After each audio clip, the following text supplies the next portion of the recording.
6 ans de mariage sans enfant, après tous les défilés chez les médecins, tous ces jeûnes et prières, ton mari vient de t'annoncer que tu n'auras pas d'enfants avec lui parce qu'il avait vendu sa fécondité au diable au profit des matériels. Qu'allais-tu faire? Rester dans le mariage ou divorcer? Ça, c'est une question que notre sœur se pose aujourd'hui sur l'histoire d'aujourd'hui. Avant tout, je dis bonjour, bonsoir et shalom à tous les abonnés fidèles de la référence Kona. Si c'est votre première fois de tomber sur nos vidéos, n'hésitez pas de vous abonner, partager la vidéo, commenter et cliquer sur la cloche de notification pour beaucoup plus de nos vidéos. Passons à notre générique et nous allons nous retrouver juste après. Merci.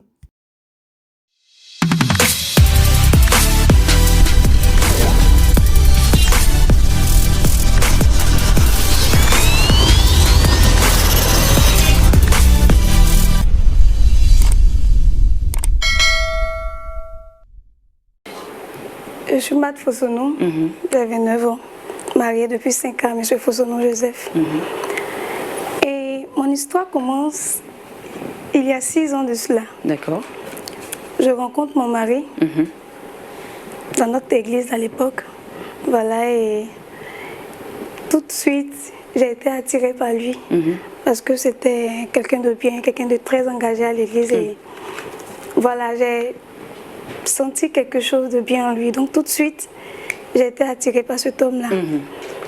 C'était un jeune étranger qui venait d'arriver au pays pour ses études. D'accord. Et il devait faire une formation de 3 ans, au bout duquel il allait retourner chez lui, au pays. D'accord, donc du coup quand il arrive... Il est très régulier, très engagé d'ailleurs. Et voilà, comme je l'ai dit tantôt, je l'aimais en secret. Donc secrètement, je priais le Seigneur pour qu'il puisse s'intéresser à moi, mais sans toutefois lui dire. Voilà, et voilà. Et ça s'est fait, il s'est intéressé à vous, les prières ont porté. Au bout de 2 ans, il a commencé à manifester un certain intérêt pour ma personne. Et voilà, on a commencé à se côtoyer de façon régulière. Et après quelques temps, avec l'accord de nos parents et nos différents dirigeants religieux, on a décidé d'officialiser les choses. D'officialiser les choses, ce qui fait qu'aujourd'hui, depuis 5 ans, vous êtes donc devenue de façon officielle donc Marthe Fossonou. Alors vous l'avez dit, votre mari, il n'était pas un natif de ce pays. C'est cela. Je suppose qu'après sa formation ou après votre mariage, peut-être vous retournez donc dans le pays d'origine de votre mari. Oui, juste après notre mariage, il était déjà à la fin de sa formation, donc il fallait retourner dans son pays d'origine. Voilà, le mariage s'est fait en suivant toutes les étapes. Après, on est rentré dans son pays, voilà, pour vivre notre vie de couple. Pour vivre votre vie de couple. Alors, est-ce que... Comme toute intégration, ça n'a pas été facile dans les débuts, parce que c'était un nouveau milieu. Voilà, il fallait m'adapter, il fallait vivre en fonction des gens du pays, parce qu'on n'a pas tous les mêmes manières de faire, et il fallait que je m'adapte rapidement. Voilà, je venais de laisser ma famille, mes amis. C'est vrai que ça pesait un peu. Ça pesait un peu. Mais j'avais fait un choix, celui d'épouser un étranger. Donc il fallait que je m'adapte facilement à son milieu. Et voilà. Comme j'avais décidé de vivre la vie de couple, et comme j'envisageais être aussi une maman, voilà. Donc ça vous a permis justement adaptée, assez rapidement. Et mon mari me soutenait beaucoup. Il m'a aidé à m'adapter au nouveau milieu auquel j'appartenais désormais. D'accord. Alors vous avez...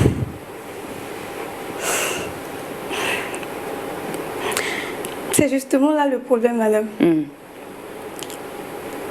Après 3 ans de mariage, jusque-là, on n'a pas eu d'enfant.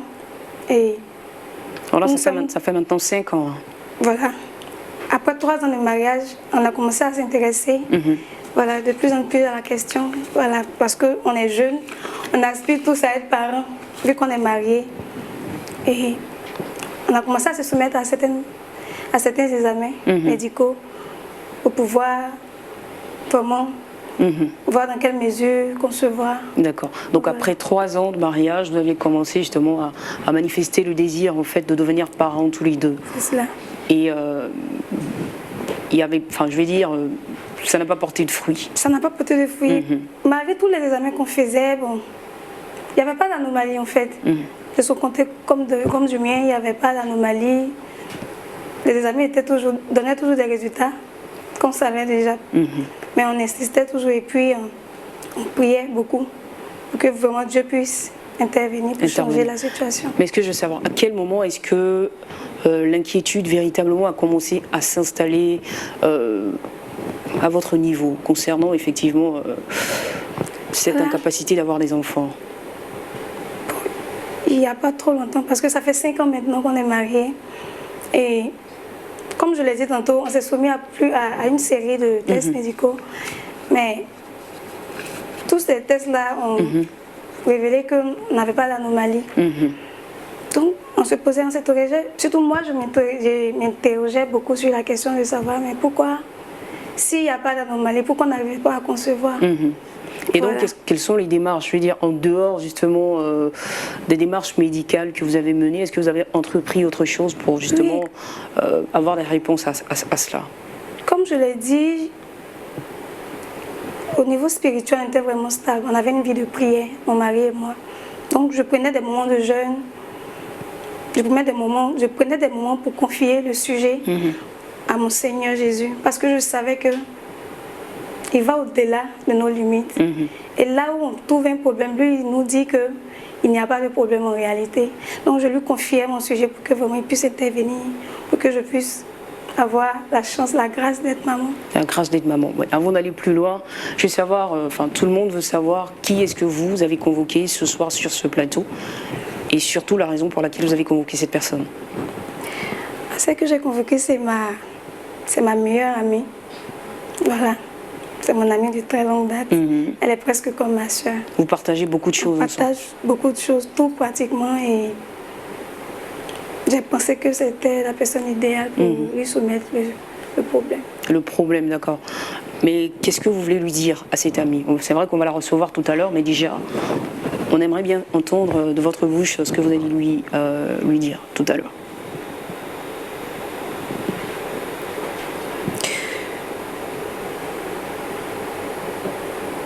C'est tellement délicat que, puisque là-bas j'ai pas d'amis en fait, j'ai personne à qui me confier. Quand il y a un problème qui te pèse, c'est vraiment difficile à gérer. Je veux lui dire que je vais divorcer. D'accord. Et pourquoi justement, Madame Fossounou, pourquoi est-ce que vous souhaitez en fait mettre un terme à 5 années de mariage? Vous savez, un mari, d'après ce que vous avez dit dès le départ, votre mari est très compréhensif, qui vous soutient beaucoup. Pourquoi donc, après 5 années de mariage avec cet homme, vous voulez donc mettre un terme? Je dois divorcer, madame.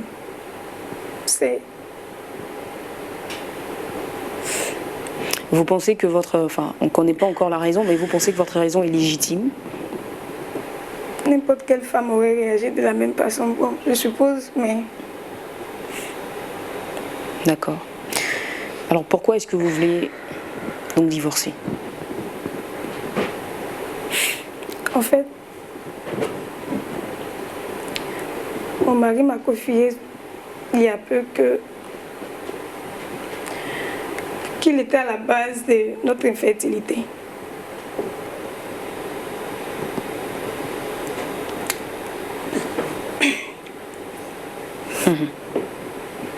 Il m'a confié qu'il aurait vendu sa fertilité. En échange de quoi? En échange de tout ce confort qu'on a aujourd'hui. Tout le confort, tous les biens qu'il a aujourd'hui, il aurait vendu sa fertilité en contrepartie de tout ça. Alors, ce que je veux savoir, est-ce que... vous nous avez confié que votre mari, avant que vous ne soyez mariés et femme, effectivement, il fréquentait votre assemblée, d'accord? Donc cela suppose en fait qu'il était chrétien. C'est cela. Au début, comme je l'ai dit, on avait une vie vraiment stable. On priait régulièrement. Voilà, parce que on s'est marié à l'église, on avait une vie religieuse avant de se marier, donc cela a continué là-bas. Là-bas même, on fréquentait des communautés religieuses pour pouvoir maintenir notre foi. En éveil. En éveil. D'accord. Mais après quelques temps, j'ai vu dans son comportement qu'il y avait un changement. Parce qu'il ne venait pratiquement plus au culte de dimanche. Donc vous étiez la seule en fait à vous rendre à l'église? Oui. Au départ, il venait un dimanche, l'autre dimanche, il ne vient pas. Mais il avait toujours des arguments pour ne pas vraiment, pour éviter le sujet, pour éviter même de se rendre à l'église. Après, c'était les prières à la maison, les prières qu'on faisait chaque matin. C'est-à-dire au départ, quand on se réveille, on priait, on confiait notre vie au Seigneur. Voilà, on le mettait au devant de tout, mais arrivé un moment. Vous étiez maintenant la seule à faire tout ça? J'étais la seule à tout faire. Et quand je lui demandais, il avait toujours pour argument que je suis fatiguée, j'ai une réunion, j'ai une conférence à préparer. Bon, il avait toujours des arguments pour vraiment éviter de prier. Donc finalement, je me retrouvais seule à le faire. Alors cet aveu venant de votre mari, est-ce que vous vous souvenez de quand est-ce qu'il vous l'a dit, de comment est-ce qu'il était quand il vous le disait aussi? Je me souviens du jour parce que c'était un mardi, quand il est rentré du boulot. Parce qu'à chaque fois qu'il revenait du boulot, je lui disais tout le temps que j'avais envie d'être maman. Et qu'il devait m'aider à trouver des solutions. Voilà.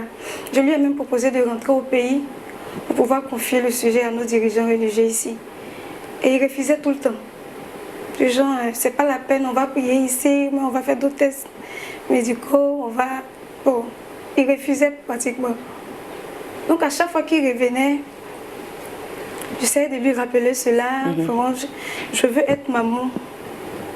J'ai ce désir-là et il le savait depuis le départ de notre relation que je tenais à être maman. Voilà. Puis aussi, voilà. Et c'est là qu'il m'a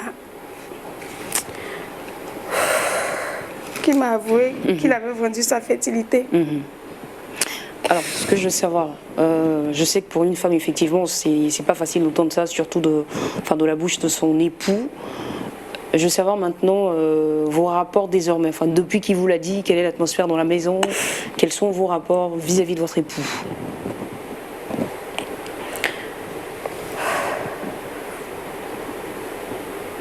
Tout a changé pratiquement parce que je ne le reconnais plus. C'est pas l'homme que j'avais épousé autrefois. Un jeune qui était vraiment engagé dans l'œuvre de Dieu, qui mettait Dieu au devant de tout. Aller retomber à ce niveau-là, jusqu'à aller vendre sa fertilité. Donc je me disais que c'était je me suis mariée à une personne étrangère. Je ne me sentais plus à ma place en fait. Donc du coup, on fait chambre séparée depuis un moment. Parce que je n'arrive plus à supporter sa présence et ça me pèse. Voilà. Et donc là-bas, vous n'aviez personne vers qui aller vous confier? Personne. J'ai pas d'amis véritables. J'ai des connaissances, mais j'ai pas d'amis en tant que tel ou à qui confier ce genre de et vous trouvez que finalement, même aller vers les pasteurs de là-bas, ce serait aussi vous exposer ou exposer votre mari en fait? Voilà. Moi, je suis du genre à ne pas exposer mon mari. Je me dis que quand il y a un problème, on essaie de régler en interne et puis après, quand ça prend une autre tenue, on peut faire intervenir d'autres personnes, des personnes extérieures. Voilà. Donc, j'ai pas voulu faire. Parce que là-bas, il n'est pas très engagé dans l'œuvre de Dieu. C'est pas quelqu'un qui va répondre aux convocations des gens. Même si ça vient des pasteurs. Il n'y ira pas. Voilà, vous le connaissez. Donc j'ai préféré revenir ici. Donc on a l'impression que finalement l'homme que vous avez connu ici et celui que vous fréquentez aujourd'hui dans ce pays-là, c'est carrément deux personnes totalement différentes. totalement différente. Vous ne reconnaissiez plus votre mari. Pas du tout. Vous ne supportez même plus aussi sa présence. Non, non. Parce que vous avez l'impression finalement qu'il est en train de vous priver Oui. d'un droit en fait, celui d'être maman. C'est cela. D'accord. Il sait le désir, mon désir d'avoir des enfants. Il le sait. Et apprendre comme ça que ça ne sera pas possible, c'est un peu difficile à encaisser, mais... D'accord. Alors, donc, cette amie en fait en question qui va nous rejoindre dans seulement quelques petites minutes, vous la connaissez depuis très longtemps. C'est cela. D'accord. C'est ma meilleure amie, comme je le disais, c'est presque ma soeur. À elle, je dis tout et il n'y a pas de secret entre nous. Donc j'ai trouvé idéal que ce soit la personne à qui soumettre le problème. À qui soumettre ce problème, mais surtout votre désir en fait de vouloir vous séparer de votre mari. D'accord.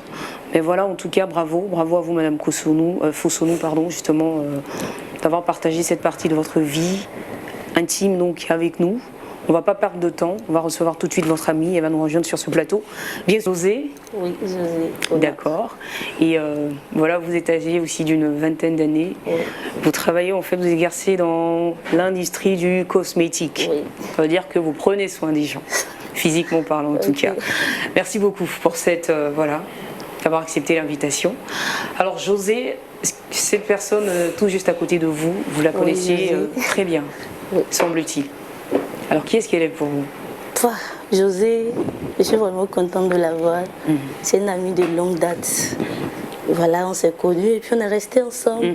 On a partagé tellement de moments ensemble, des moments heureux comme malheureux, voilà, on peut dire. Voilà. D'accord. Et donc, à un certain moment, vous avez dû finalement vous séparer. C'était pas volontaire. Voilà, c'était pas volontaire. José s'est mariée. Elle devait partir avec son mari, donc elle est partie. Donc elle est partie. Est-ce que cette séparation ou cette distance a eu raison de votre amitié? Est-ce que ça a affecté? Pas du tout. Pas du tout. On est restés ensemble, on a gardé le contact, on s'appelle. Elle m'a même invitée chez elle, je suis partie, revenir, voilà. Alors justement, quand vous partiez chez votre amie, est-ce qu'à un certain moment vous avez remarqué que c'était une femme qui souffrait? Est-ce que vous perceviez ça? Non, José souffrait, non. José, on peut dire qu'elle a tiré le gros lot. Elle a eu un mari vraiment... L'idéal n'existe pas, mais on peut dire qu'il tend vers la perfection. Parce qu'il est spirituel, de deux, financièrement, voilà, il ne manque de rien. Donc on peut dire qu'elle ne présentait en aucun moment des traces de tristesse ou de... Rien du tout. Voilà. C'était une femme en fait qui était dans son couple, dans son ménage et par la grâce de Dieu, qui se portait bien avec justement avec son mari. Mais alors, est-ce qu'il y avait une zone d'ombre dans tout ce beau tableau? Bien sûr. Le problème c'est que après 6 années de mariage, voilà, elle n'avait pas d'enfant. Donc c'est ce qui l'attristait souvent. Et moi je lui donnais des conseils. Voilà. C'est le problème qu'elle a. C'est tout, hein. Juste le fait en fait qu'elle que jusque-là elle n'arrive pas à concevoir, donc après toutes ces années de mariage. Donc évidemment ce qui est normal pour une femme, ça la fait souffrir. D'accord. Alors José, on va pas perdre de temps. On va pas perdre de temps. Merci beaucoup d'avoir accepté encore l'invitation. Et votre amie Marthe Fosonou veut vous dire quelque chose, parce que vous êtes une amie de longue date, parce que vous êtes aujourd'hui sa sœur. Donc voilà, je lui laisse la parole. Marthe, merci. C'est à toi de jouer. On est arrivé, ma soeur. Merci, je suis contente de te voir. Avant tout, je voulais te dire merci. Merci. Parce que depuis qu'on se connaît, tu es quelqu'un de très disponible. Et chaque fois que j'ai besoin de toi, tu réponds présente. Tu me soutiens, même si on est à distance. Mais tu es toujours là pour moi. Et pour cela, je voulais te dire merci. Non, non, tu n'as pas à me dire merci. Parce que c'est réciproque au fait. Je t'aime, tu m'aimes. Si j'étais loin, tu allais faire pareil pour moi. Donc je ne sais pas pourquoi tu me dis merci. Voilà. Le merci n'a pas sa place au fait, José.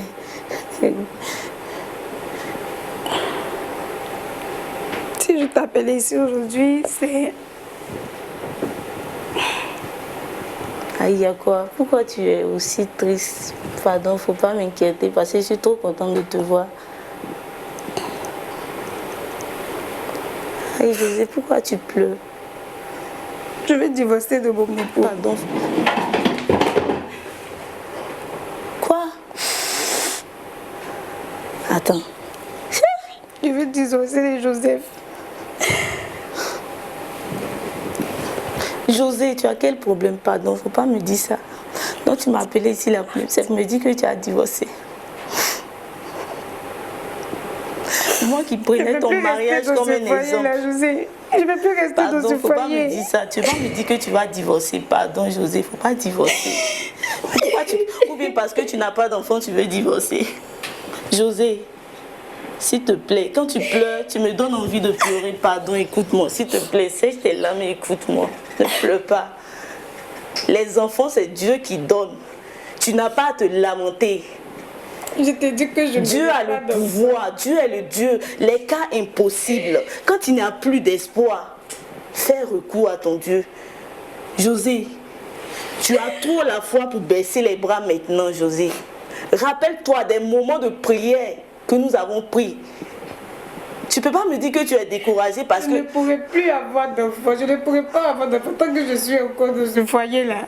Tu comprends pas? Mais tu ne peux pas divorcer parce que tu n'as pas d'enfant, José. Tu crois à Jésus? José, attends. Je suis en train de te dire que je vais divorcer parce que Joseph a vendu sa fertilité. Je suis tellement émue que je t'appelle Matt. S'il te plaît, ne fais pas ça. Joseph a vendu sa... Quoi? Pardon, faut dire encore. Je t'ai dit qu'il a vendu sa fertilité. Ou bien parce qu'il y a tellement longtemps que tu cherches les enfants, tu commences à halluciner, dire des choses. Tu penses que Joseph, il n'a pas besoin d'enfants comme toi? Joseph, il veut être papa comme toi. Tu ne vas pas me dire que Joseph a vendu sa, comment on appelle ça, sa fécondité. Pourquoi? Matt, je ne peux pas te mentir. Je ne peux pas te mentir sur ce fait. Joseph, tu sais que toi et moi, on partage tout.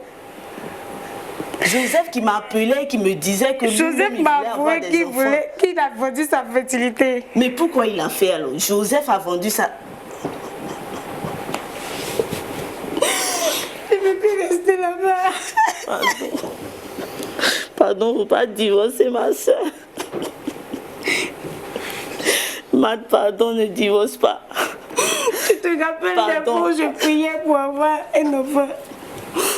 Les noms que j'ai dressés. Pardon, s'il te plaît, ne divorce pas. Tu ne peux pas faire ça. Tu sais que la vie chrétienne n'est pas facile. Tu connais ma situation. Mais Dieu nous dit d'aller jusqu'au bout. Tu ne peux pas faire ça. Tu connais ma situation. S'il te plaît, Matt. La pression des parents que j'ai. Pardon, s'il te plaît, je sais tout ça. Mais je t'en supplie. La pression de tout le monde, je ne sais même pas quoi dire. Pardon, ne divorce pas, je t'en prie. Joseph est méchant, Joseph est méchant. Il ne pense pas à moi. C'est difficile, mais pardon, ne divorce pas. Parce que tu sais, c'est vrai, nous sommes sur la terre. Mais les enfants, c'est Dieu qui donne. Les enfants, c'est pas ce qui est plus important que ta vie chrétienne. Tu ne peux pas te limiter à ça et dire que tu vas divorcer. Tu sais que Dieu est contre le divorce. C'est vrai, c'est difficile. Mais ma soeur, tu peux trouver une solution. Tu sais à quel point je tenais à être mère. Je tiens à être mère. C'est avec toi qu'on a pris les moments de jeûne pour jeûner pour se juger. Joseph est méchant. Je peux te rester avec lui. Pardon, s'il te plaît. S'il te plaît, pardon.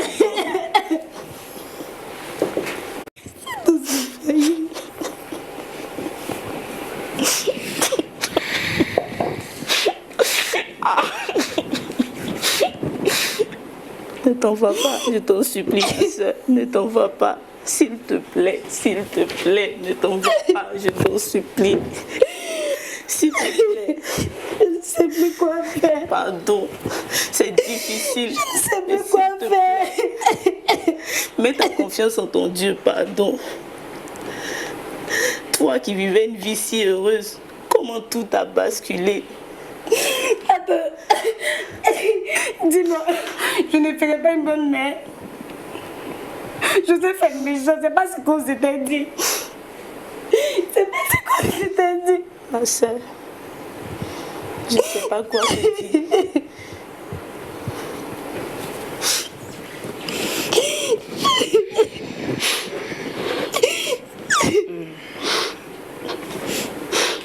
S'il te plaît, toi. Je ne veux pas dire. Pardon. Ne t'en va pas. Tu vas partir. Qu'est-ce que tu vas faire de ta vie chrétienne? Tu vas abandonner aussi Dieu. Cherche la solution. Partir n'est pas la solution, je t'en supplie. Partir n'est pas la solution. S'il te plaît. Tu vas partir. Tu penses qu'en allant, tu vas résoudre le problème? Tu ne vas pas résoudre le problème. Tu vas empirer. Le problème sera pire. Reste, s'il te plaît. Élève les yeux vers ton Dieu. Appelle secours. Parce que là où se limite la main de l'homme, c'est là que commence celle de Dieu. Ne te laisse pas. Je peux plus. S'il te plaît. Mais tu sais que ton Dieu est le Dieu de l'impossible. Tu peux prier. Et Dieu va te donner des enfants. Des femmes qui n'avaient même pas de trompe pour enfanter, je te dis, ma soeur. Des femmes qui n'avaient même pas de trompe pour enfanter. Rien que pour te dire que ton Dieu est un Dieu puissant. Ce que l'ennemi a pris là, Dieu peut t'envoyer ça, ma soeur. Pourquoi Joseph fait ça? Ce que le diable a pris, Dieu va aller te chercher ça. Ne t'inquiète pas. C'est vrai, ça m'attriste. Vu le bonheur dans lequel tu étais, je ne pensais même pas que tu pouvais vivre. Tu pouvais m'expliquer ce genre de truc. Mais laisse-moi te dire que c'est pas la fin.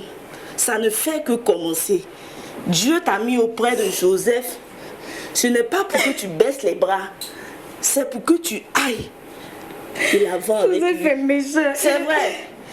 Joseph a dévié. Mais toi, tu fais quoi? Joseph allait voir les marabouts. Mais toi, tu fais quoi? Joseph a vendu son âme au diable, ses enfants, ses héritiers au diable. Mais qu'est-ce que toi, tu fais? Tu dois te lever dans la prière. Lève-toi et brille, ma soeur. Lève-toi et brille. Ne te laisse pas. Tu sais, quand tu es dans la tristesse, l'ennemi se réjouit. Parce qu'il pense avoir atteint son objectif. Je ne peux plus retourner là-bas. Tu peux retourner, ma soeur. Tu peux retourner. Moi, je dis, tu peux retourner. Parce que le royaume des cieux, c'est les violents qui vont hériter le royaume des cieux. Ce n'est pas des personnes qui pleurent devant les situations. Mais c'est ceux qui se lèvent et disent, je suis enfant de Dieu. Il m'a donné le pouvoir de marcher sur les problèmes. Il m'a donné le pouvoir de vaincre les plans de l'ennemi. Tu n'as pas à désespérer, ma soeur. Je peux plus. Sois confiante. Sois confiante. Moi, j'ai la foi. Je sais que c'est dur, c'est pas facile. Même pour moi, c'est difficile.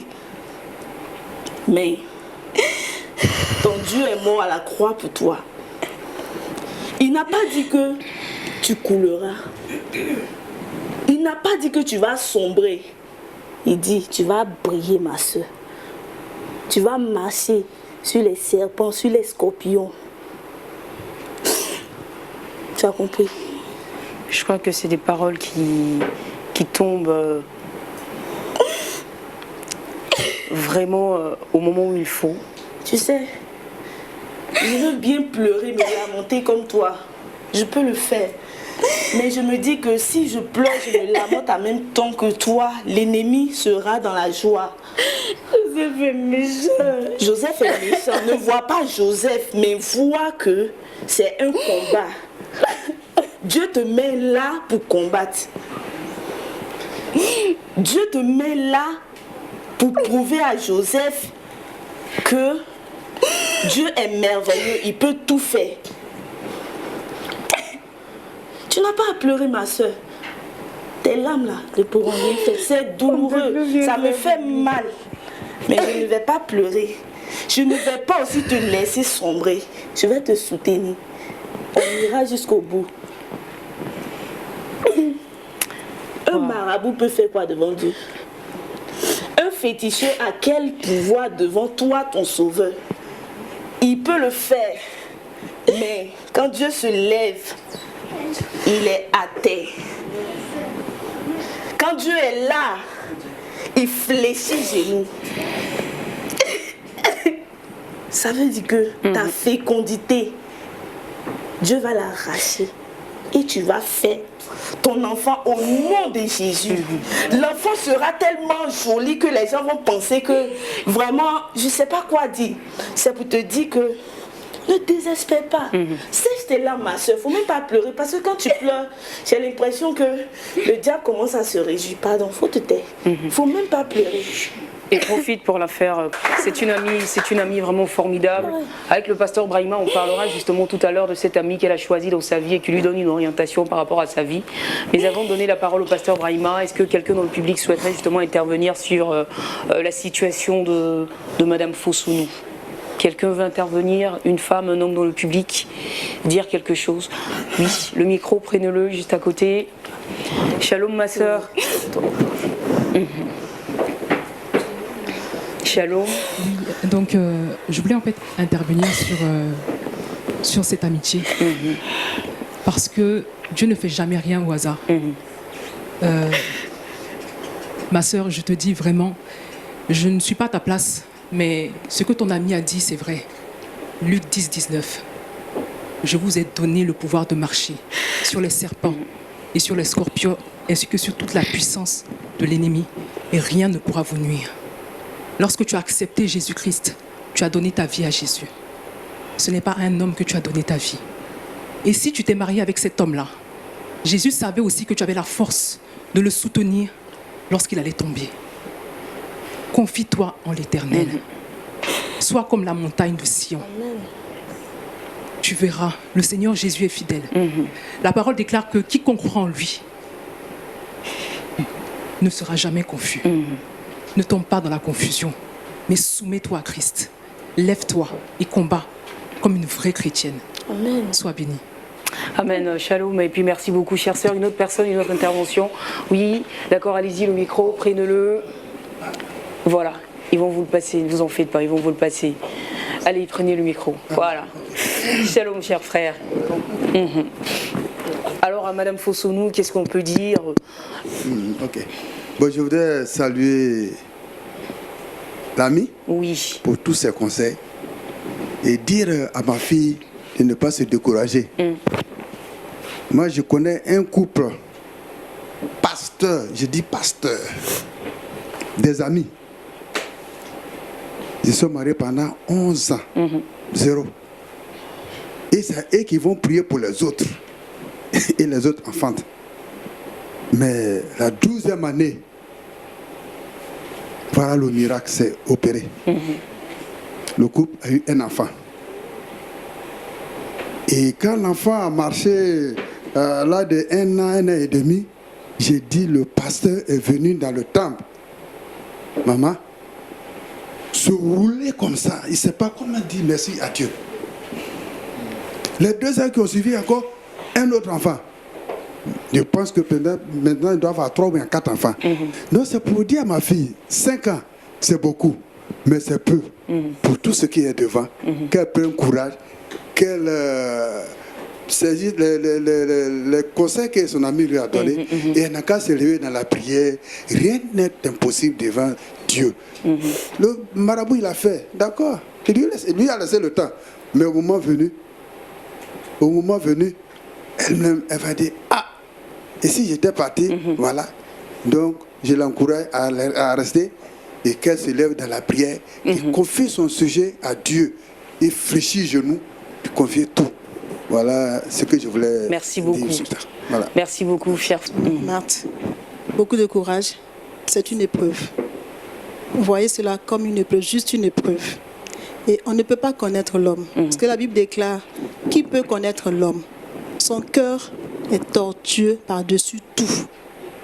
C'est-à-dire qu'en plus de tous les défauts qu'il a, son cœur est tortueux. Donc on ne peut pas connaître un homme. Tu peux voir quelqu'un estimer qu'il est zélé, qu'il est engagé, mais c'est Dieu seul qui connaît l'homme. Et le divorce n'est pas conseillé par Dieu. Donc il ne faut même pas y songer. Il faut juste prendre cela comme une épreuve. Et maintenant, c'est une grâce qu'il a déjà avouée. Ça permet d'orienter le combat. Il faut fléchir genoux. Il ne faut pas le regarder comme méchant. Sinon, vous n'aurez pas la force de prier. Ignorez-le. Voyez l'esprit qui est derrière et priez. Le Seigneur va se glorifier. Beaucoup de courage. Merci. Merci beaucoup. On va passer maintenant la parole au pasteur Brahima. Pasteur, re-shalom. Oui, shalom. Alors pasteur, voici, alors moi justement, avant d'analyser effectivement toute cette situation, je reviens en fait sur cette belle amitié qu'il est liée et la qualité en fait, mais vraiment la qualité de l'ami qu'elle a dans sa vie, une amie qui lui donne des directives, mais surtout les bonnes directives. Imaginons un seul instant que l'ami ait dit, évidemment moi je t'encourage, quitte ton mari, il est méchant. C'est clair que c'était son couple en fait qui partait tout de suite à la dérive. Alors pasteur, je vous laisse la parole là. Je vous laisse la parole. Je pense que, comme vous l'avez dit, c'est une amie qui a félicité. C'est une belle amitié parce que tout ce qu'elle a dit est tellement juste. Je pense que c'est de tels amis qu'il faut avoir dans les moments difficiles. Exactement. C'est des amis qui vous donnent des conseils inspirés de Dieu, des conseils qui viennent de Dieu, qui ne sont pas en contradiction avec la volonté de Dieu, qui savent vous montrer le bon chemin. Et dans des circonstances pareilles, c'est de tels amis dont nous avons besoin. Ce n'est pas des amis qui vont nous encourager à prendre la mauvaise décision, mais la bonne décision.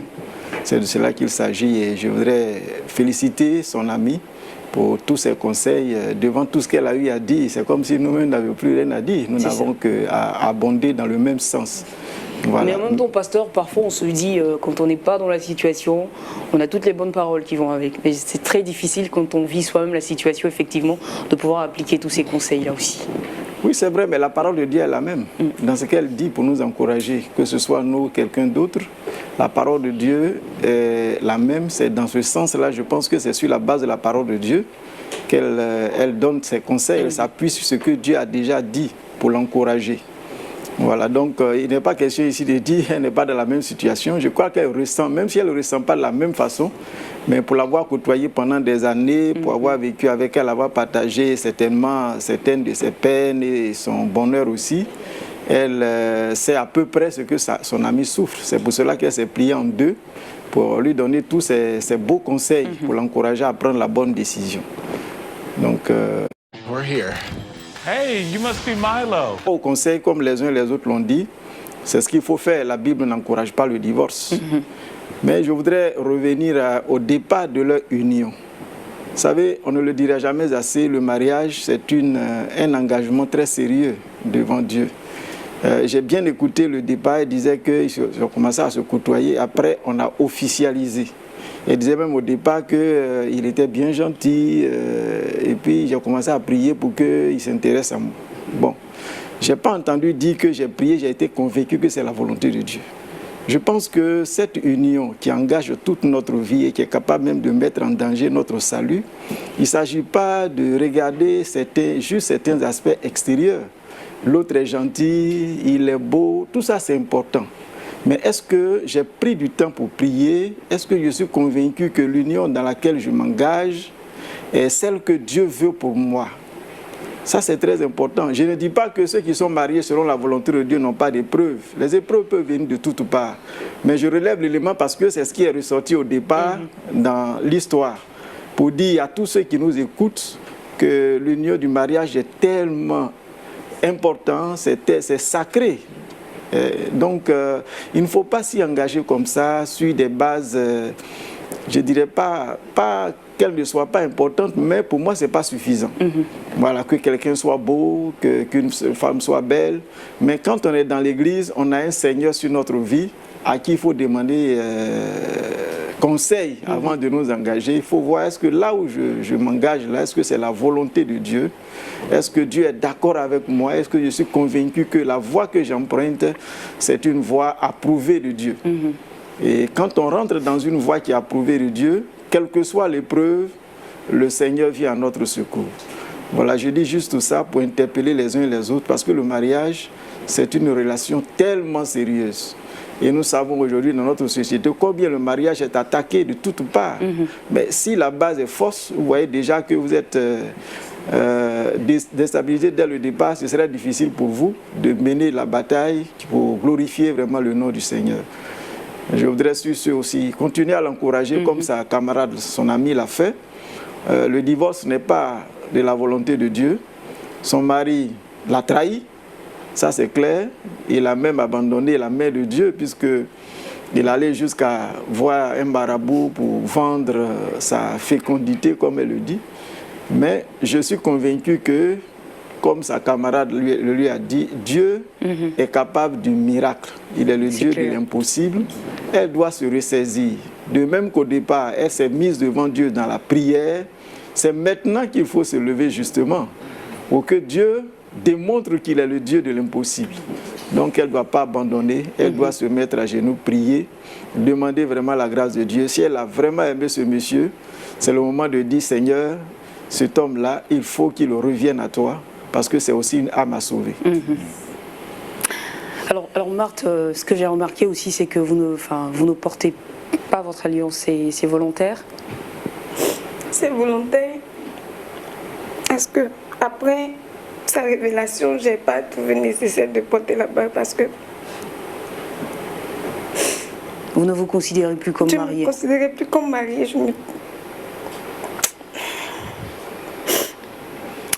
D'accord. En tout cas, je pense que José, vous êtes une amie formidable. Et clairement, je pense que quelqu'un l'a dit dans le public, ce n'est pas fortuit si vous êtes entré justement dans la vie, si vos chemins se sont croisés avec Marthe. C'est certainement peut-être pour ce moment précis, pour cette épreuve précise de sa vie, que Dieu a voulu que vous soyez des amis. Et je pense qu'elle a un bon soutien en étant avec vous. Ne la lâchez surtout plus. Vous l'avez dit, vous allez aussi continuer à prier pour elle. Elle en a vraiment besoin. Continuez de la soutenir dans la prière. Marthe, avec tout ce qui a été dit de la part du pasteur, de la part de tes frères et sœurs aussi, est-ce que tu as envie de nous dire quelque chose? Est-ce que tu vas retourner auprès de ton mari? Est-ce que tu vas prendre justement la résolution de te lever dans la prière et de faire face à ce combat-là? Je vous disais tantôt que si je suis revenue au pays, c'est pour trouver une solution. C'est dans l'optique de trouver une solution. Et comme l'homme de Dieu a dit,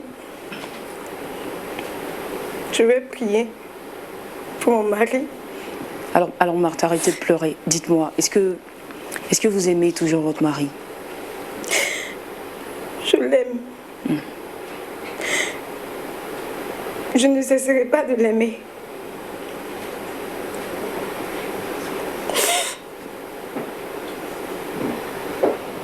Alors si vous aimez votre mari, je pense que vous aurez donc la force en fait. Vous puiserez forcément la force dans cet amour-là.